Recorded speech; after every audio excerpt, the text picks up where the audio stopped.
Meus irmãos, boa noite.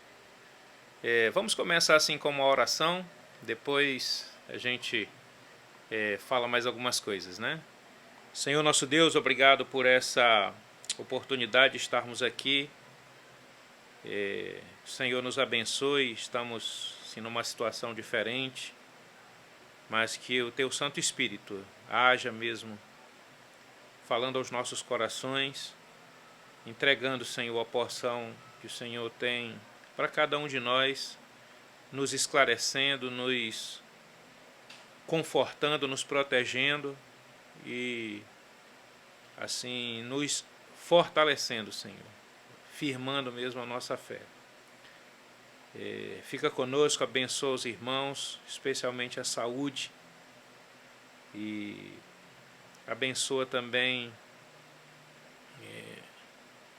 os irmãos que estão enfermos também, Senhor. E fica conosco, Senhor, no que temos que fazer essa noite. Nos ajuda nesses dias difíceis. Em nome de Jesus Cristo, amém. Muito bem, meus irmãos, nós estamos nessa situação.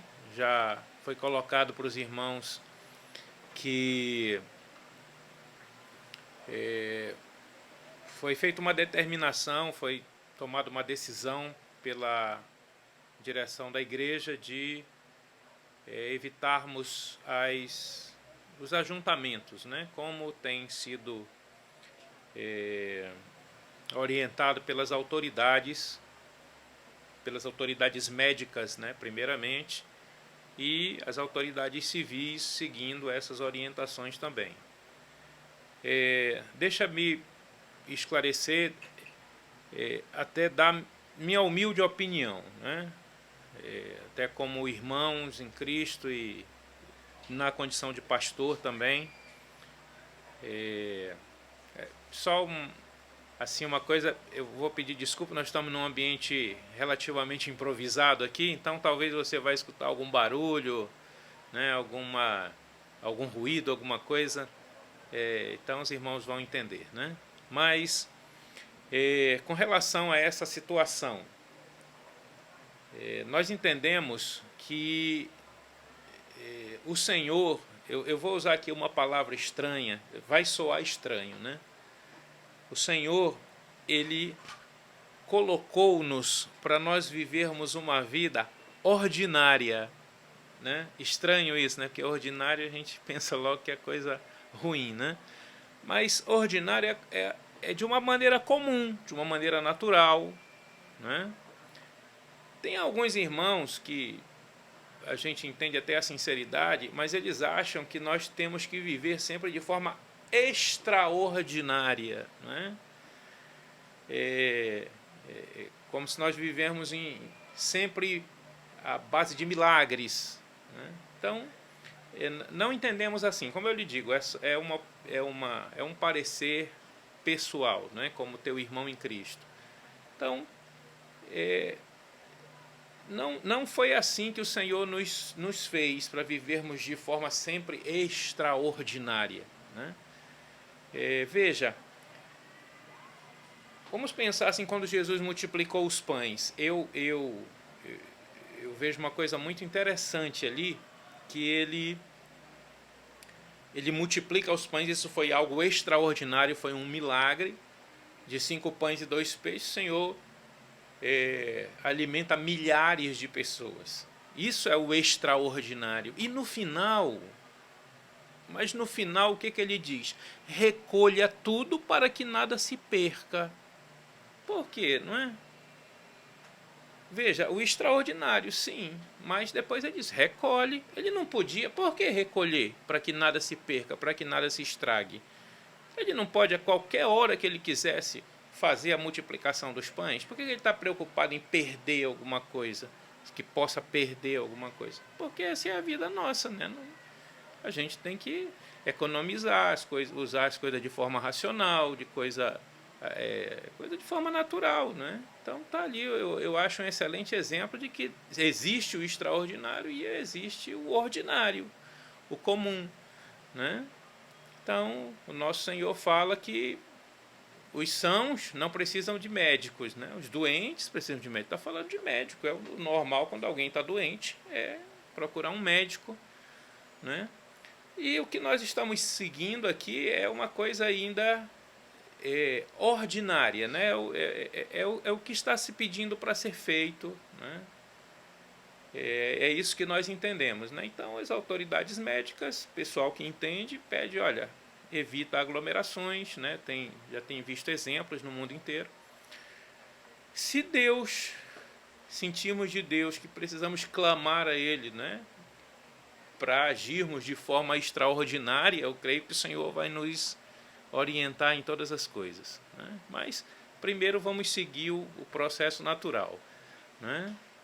O Senhor diz aquele, ainda dando exemplos, né? Diz aquele que não trabalha não coma, né? Ele não pode dar o alimento a hora que ele quiser para qualquer pessoa, pode, mas ele decidiu que o homem trabalharia dessa forma, né?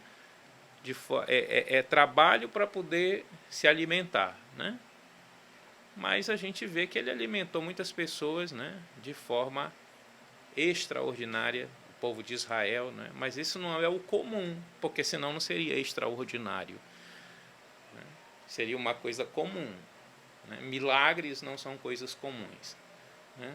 Mas Deus é soberano e Ele vai nos guiar em todas as coisas, né? Então, estamos seguindo assim essas determinações e estamos pedindo que Deus nos abençoe, que tudo isso volte novamente ao normal. E vamos viver com tranquilidade, meus irmãos. Tranquilidade em qualquer situação. Estamos tomando as medidas, mas não há aqui nenhum apavoramento, nem nada de pânico, nada de ansiedade, né? Vamos viver naturalmente, né? Tomar as precauções, as devidas precauções, e confiar no Senhor e viver tranquilamente, né? Com restrições, claro, mas de forma natural, com tranquilidade. Muito bem, então vamos entrar aqui no nosso estudo bíblico. Nós estávamos na semana passada terminando o capítulo 5 de Romanos, e eu vou ler agora, fazer a leitura, você pode acompanhar, Romanos 5, de 20 até 6,14, né? Então diz assim a palavra de Deus: sobreveio a lei para que avultasse a ofensa, mas onde abundou o pecado, superabundou a graça, a fim de que, como o pecado reinou pela morte, assim também reinasse a graça pela justiça para a vida eterna mediante Jesus Cristo, nosso Senhor. Que diremos, pois? Permaneceremos no pecado para que seja a graça mais abundante?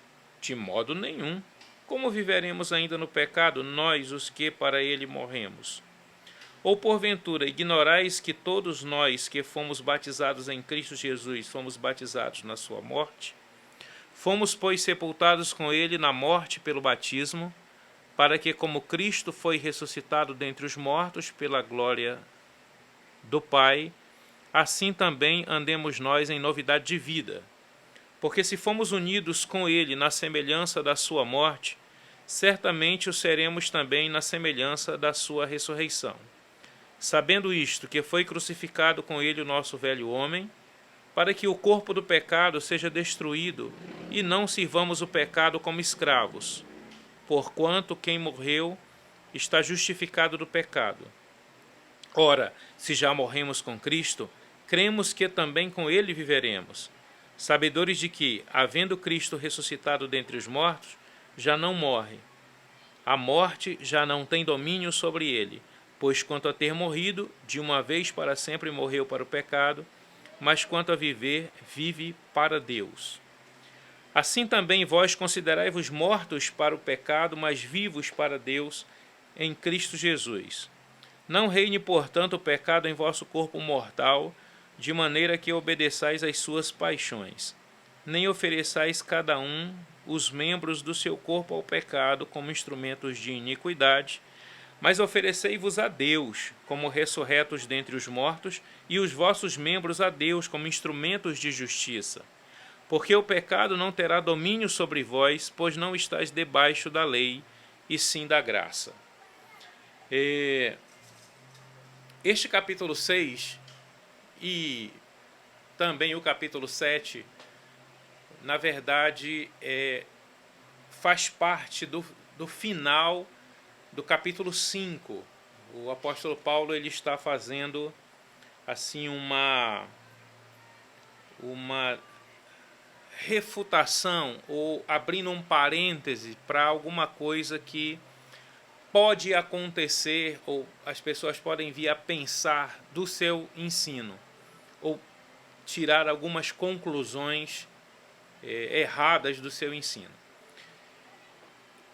Com relação ao ensino das Escrituras, nós temos dois problemas, né? Um é o falso ensino, né? É a heresia, né? Digamos assim, heresia pura, né? A pura heresia, a contradição da palavra de Deus. Por exemplo, 1 Coríntios, a título de exemplo, né? 1 Coríntios, capítulo 15. 1 Coríntios, capítulo 15, versículo 12. Exemplo do falso ensino.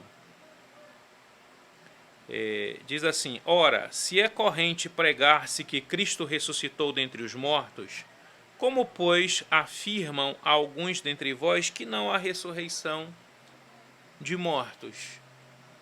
Então, estava sendo pregado que há ressurreição de mortos, e tinha gente pregando que não há ressurreição de mortos. Essa é heresia direta, né? E ela precisa ser combatida, e é exatamente isso que o apóstolo Paulo faz neste capítulo 15. Então, a heresia direta.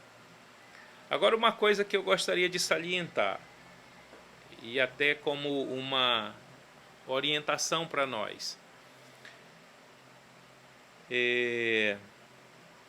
Quando algo é colocado, uma heresia é colocada, um falso ensino é colocado, é exposto, nós temos que tomar muito cuidado, porque às vezes ele é colocado de forma muito simples, de forma resumida, e às vezes pessoas que têm uma capacidade de eloquência, pessoas carismáticas, colocam essas heresias, e a gente fica até perplexo, né? E eu estava até comentando com um irmão, dizendo assim, né? Às vezes a gente coloca uma afirmação e para você desmontar isso aí, refutar, dá muito trabalho, né? Está aqui esse exemplo, né? Ele diz no versículo 12: ora, se é corrente pregar-se que Cristo ressuscitou dentre os mortos, como, pois, afirmam alguns de vós que não há ressurreição de mortos? Para o apóstolo Paulo desfazer essa heresia, ele vai do versículo 13 até o versículo 58. Né? Ele vai ponto a ponto, tendo que mostrar evidências, tendo que mostrar fatos das Escrituras. Né? Então, quer dizer, não se impressione muitas vezes quando alguém coloca uma coisa, um ensino duvidoso, né? Talvez a pessoa pode ficar assim extasiada, né? Parece ser verdadeiro, mas espere aí, vamos verificar a luz das Escrituras, né? E às vezes vai dar trabalho de desmontar, porque tem muita coisa ali montada, né? Muitos pensamentos que estão implícitos ali, que eles têm que ser trazidos, né, à luz, que é isso que o apóstolo Paulo faz aqui, né? Que ele vai dizer: ora, se não há ressurreição dos mortos, então Cristo não ressuscitou. Aí ele vai, veja, né, tem coisas que vai ter consequências, né? Então Cristo não ressuscitou, e se Cristo não ressuscitou, nós vamos morrer nos nossos pecados. E se a nossa esperança em Cristo está só nessa vida, nós somos os mais infelizes dos homens. E assim ele vai né, até o versículo, até os últimos versículos do capítulo 15, que é um capítulo extenso, né, onde ele está desfazendo toda essa situação. Então, esse é o primeiro caso, o ensino, a heresia, o falso ensino. Mas tem também um outro problema, que não é o falso, não é uma heresia direta, mas é uma má interpretação das Escrituras. E é justamente aqui o nosso caso. Vamos voltar lá para Romanos capítulo 6. Veja, o versículo 20 diz, capítulo 5, versículo 20, capítulo 5, versículo 20 diz: sobreveio a lei para que avultasse a ofensa, mas onde abundou o pecado, superabundou a graça. Né? A gente trabalhou bem esse versículo, né? E alguém pode ser levado a pensar o seguinte: onde o pecado foi... Só um minutinho aqui, tá? O carro do som tá passando aqui, né?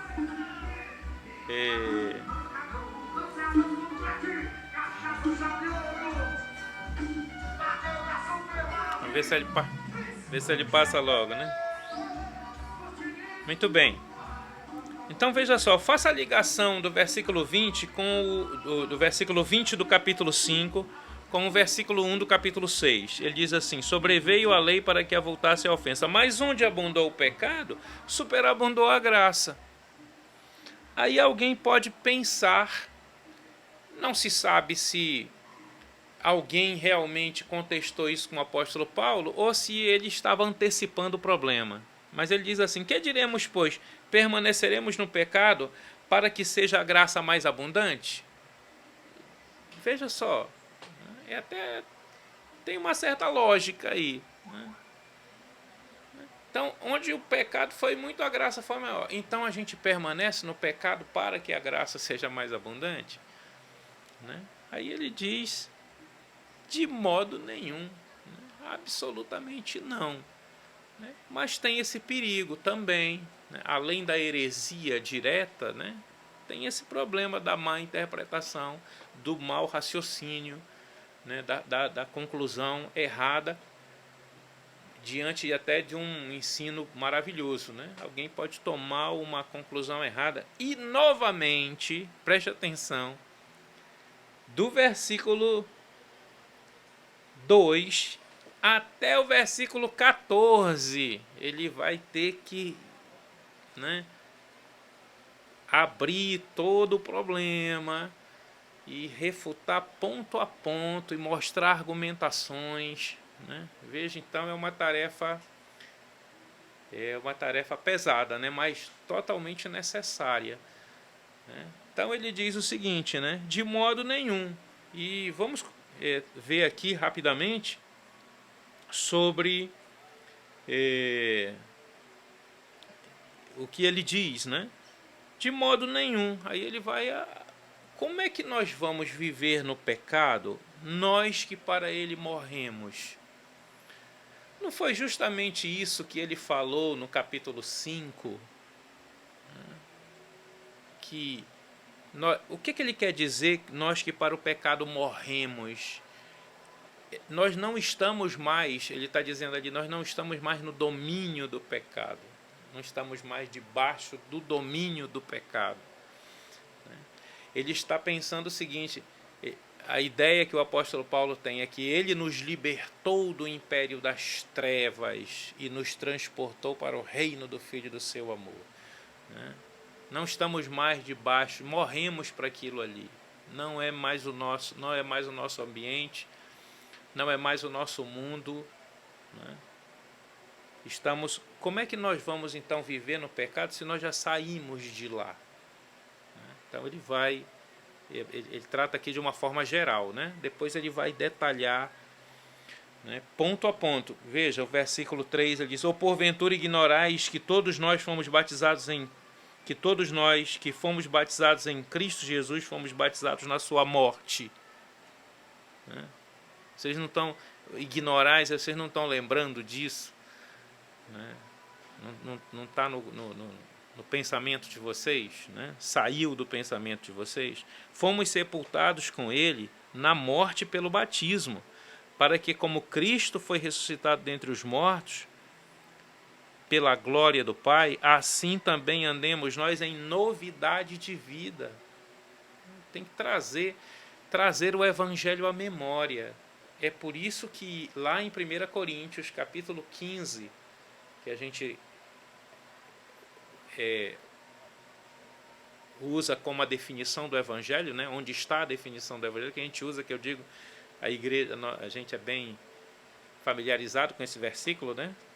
Veja, 1 Coríntios capítulo 15, né? Aqui a gente sabe bem que no versículo 3, né? Antes de tudo vos entreguei o que também recebi, que Cristo morreu pelos nossos pecados, segundo as Escrituras, e que foi sepultado e ressuscitou ao terceiro dia, segundo as Escrituras. Né?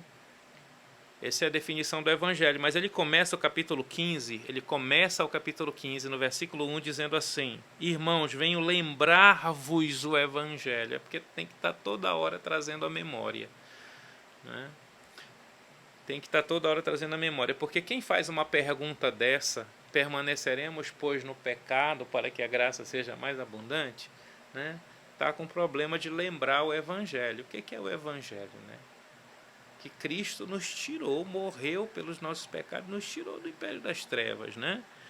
Versículo 4, Romanos 6,4: fomos, pois, sepultados com ele na morte pelo batismo, para que, como Cristo foi ressuscitado dentre os mortos, pela glória do Pai, assim também andemos nós em novidade de vida. Porque se fomos unidos com ele na semelhança da sua morte, certamente o seremos também na semelhança da sua ressurreição. Sabendo isto, que foi crucificado com ele o nosso velho homem, para que o corpo do pecado seja destruído e não sirvamos o pecado como escravos. Não é mais para servir como escravo. E diz, como eu vou pecar se eu morri, eu saí daquele domínio? Então, quer dizer, veja, então a importância de trazer sempre os fundamentos do Evangelho, sempre estar repetindo, né? Nunca é demais, sempre precisamos estar trazendo a memória. Né? Eu acho interessante, até a gente falou da multiplicação dos pães, né? Jesus tinha feito as 2 multiplicações milagrosas, né? Aí ele entra num barco com os discípulos e diz assim: acautelai-vos do fermento dos fariseus. Aí ele disse: é porque nós não trouxemos pão. Aí ele disse: vocês não estão lembrados do que foi feito? Né? Aí o Senhor teve que fazer a pergunta para eles: quantos cestos vocês recolheram, né, na primeira vez? Quantos cestos vocês recolheram a segunda vez? Né? Tem que trazer a memória. Né? Então, eis a importância, né, de estar sempre se alimentando da palavra e sempre revendo os fundamentos. Né? Não temos que ficar só nos fundamentos, né, mas temos que rever os fundamentos. Né? Dizem que os jogadores de futebol, eles têm que estar sempre revendo os fundamentos básicos, né? O passe, né? o cabecear, chutar, né? Então tem sempre que estar revendo, não esquecer os fundamentos. Né? Então ele diz assim, vamos voltar para o versículo 2, né? Versículo 1 diz: que diremos, pois? Permaneceremos no pecado para que seja a graça mais abundante? De modo nenhum. Como viveremos ainda no pecado, nós que para ele morremos? Então o crente, ele morreu. Aí alguém pode dizer assim: mas eu peco. Eu disse: mas o Senhor sabe disso. Ainda estamos nesta carne. 1 João, capítulo 3.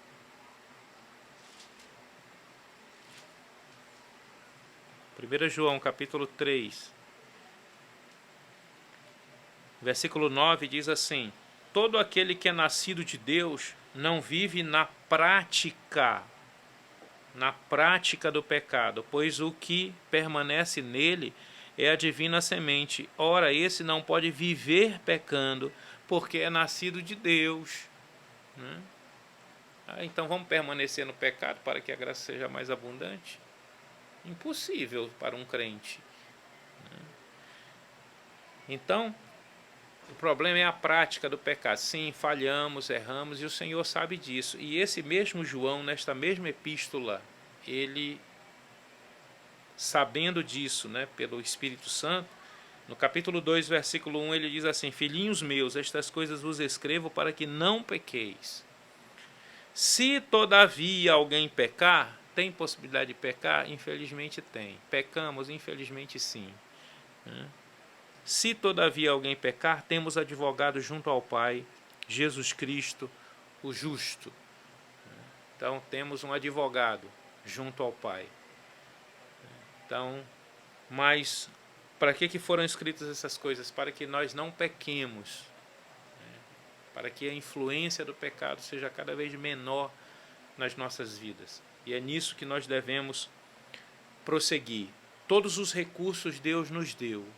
Todos os recursos, né? Esse aqui o próprio João falou: filhinhos meus, estas coisas vos escrevo para que não pequeis. Está aqui um recurso para que você não peque. O que a palavra de Deus diz? Guarda no coração as tuas palavras para não pecar contra ti.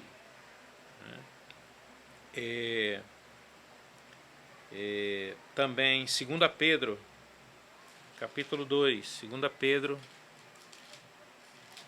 capítulo 2,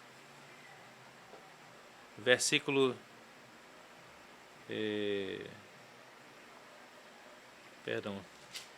Pedro capítulo 1, versículo 3 em diante, diz assim: visto como pelo seu divino poder nos têm sido doadas todas as coisas que conduzem à vida e à piedade, pelo conhecimento completo daquele que nos chamou para a sua própria glória e virtude, pelas quais nos têm sido doadas todas as preciosas e muito grandes promessas, para que por elas vos torneis coparticipantes da natureza divina, livrando-vos da corrupção das paixões que há no mundo. Então o Senhor nos deu todos os recursos que nós precisamos para viver uma vida de santidade. Ele nos deu todos os recursos, estão todos à nossa disposição. Mas muitas vezes o que falta na vida do crente? A disposição, o trabalho duro, sabe? Porque ele diz aqui, veja o que ele diz no versículo 5. Por isso mesmo, vós, reunindo toda a vossa diligência. Primeiro ele diz que todas as coisas foram doadas, não é? Todas as coisas foram doadas. Todas as coisas, versículo 3, visto como pelo seu divino poder nos têm sido doadas todas as coisas que conduzem à vida e à piedade. Está à nossa disposição. Aí no versículo 5 ele diz: por isso mesmo, vós, reunindo toda a vossa diligência. O que é diligência? Cuidado, esforço, né? Não é natural, espera, deixa acontecer, né? Tem até a música Deixa Acontecer Naturalmente. Não, é reunindo toda a tua diligência, né? Reunindo toda a vossa diligência. Ele diz assim: associai com a vossa fé a virtude, com a virtude o conhecimento, com o conhecimento o domínio próprio, com o domínio próprio a perseverança, com a perseverança a piedade, com a piedade a fraternidade, com a fraternidade o amor. Porque estas coisas existindo em vós e em vós aumentando, fazem com que não sejais nem inativos, nem infrutuosos no pleno conhecimento de nosso Senhor Jesus Cristo.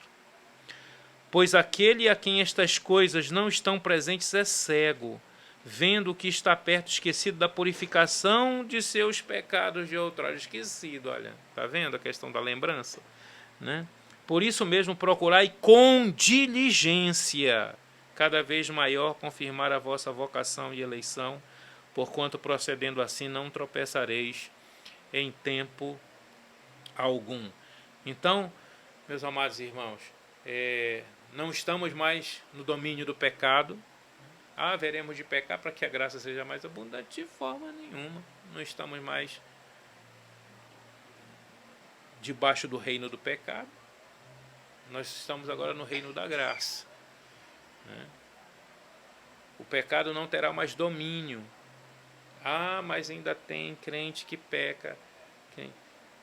Muitas vezes ele não está usando os recursos aqui que a palavra de Deus está dando para ele. Está fraco, né?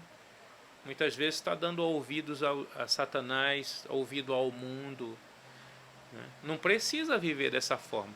Deixa eu contar uma ilustração do tempo da abolição da escravatura dos Estados Unidos, né? Não, isso deve ter acontecido no Brasil também, mas eu não tenho informação. Eu sei que aconteceu nos Estados Unidos. Aconteceu a abolição no ano de 1865, no final da Guerra Civil Americana, né? Então, houve o fim da guerra e a abolição. Mas diz-se que muitos escravos que foram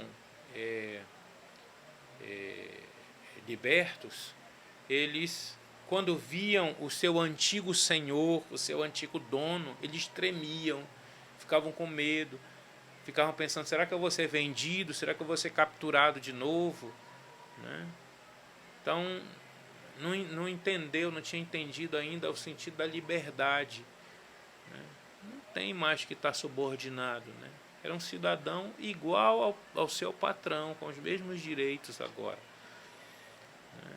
Então não precisa mais disso, né? Mas pela convivência, pelo costume de tantos anos de estar subordinado, né?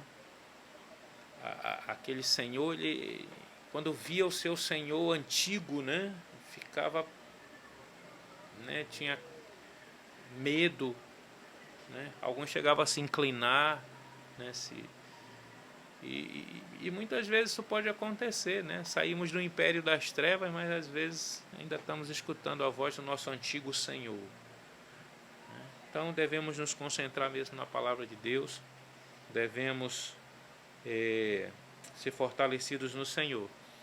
E o Senhor promete, né, que vai nos fazer, vai nos aperfeiçoar, né? Ele diz aqui em Filipenses, capítulo 1, né? Versículo 6 diz: estou plenamente certo de que aquele que começou a boa obra em vós há de completá-la até o dia de Cristo Jesus, né? Ele está aqui pronto a nos ajudar, né? Pronto a nos aperfeiçoar. O problema é que muitas vezes esse processo fica lento por culpa nossa, né? Hebreus fala isso, né? Quando vocês deviam ser mestres, né, tende necessidade que alguém vos ensine os princípios elementares dos oráculos de Deus. Então vocês se tornaram como necessitado de leite, não de alimento sólido. Muitas vezes atrasamos esse crescimento, né? Retardamos esse crescimento, né? Mas o Senhor promete nos conduzir, né? Nos aperfeiçoar até o dia em que Ele vier nos buscar. Aquele que começou a boa obra em vós há de completá-la até ao dia de Cristo Jesus, né? Então, meus amados, haveremos de pecar para que a graça seja mais abundante. Onde abundou o pecado, superabundou a graça. Haveremos de pecar para que a graça seja mais abundante? De modo nenhum. Não estamos mais naquele antigo Senhor, debaixo dele. Estamos agora num novo reino, reino da luz, reino de Jesus Cristo. Vamos crescer, né? Vamos nos alimentar, vamos nos aperfeiçoar na graça. E o Senhor nos deu todos os recursos, né? Peça de Deus o que precisa. Ele disse: se alguém necessita de sabedoria, peça ao Senhor. temos tudo à nossa disposição. Senhor nosso Deus, muito obrigado por essa